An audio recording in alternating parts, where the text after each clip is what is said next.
የኢትዮጵያ ማንሰራራት ጀምሯል። የኢትዮጵያ ብልጽግና አይቀሬ ነው። ኢትዮጵያ ለመላው አፍሪካውያን የብልጽግና ተምሳሌት ትሆናለች።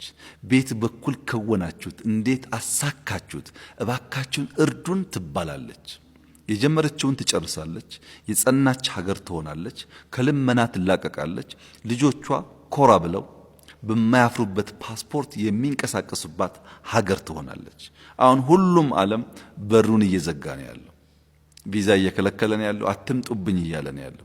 የኢትዮጵያ የአሁኑ ዝግጅት ለልጆቿ ብቻ ሳይሆን መሄጃ ላጡ ሁሉ አቃፊ የሚያደርጋት ተግባር ከፊታችን አለ። የኢትዮጵያን ብልጽግና መጠራጠር አያስፈልግም። እንዲከወን እንዲታይ ግን መትጋት ያስፈልጋል፣ መልፋት ያስፈልጋል። እና ኢትዮጵያ ትበለጽጋለች፣ የአፍሪካ ምሳሌ ትሆናለች። ልጆቻችን ከልመና ተላቀው ይኖራሉ። ያ እንዲሆን ብልጽግናና የመደመር መንግስት አበክሮ ይሰራል። ውጤቱንም ካለ ጥርጥር ይጨብጠዋል።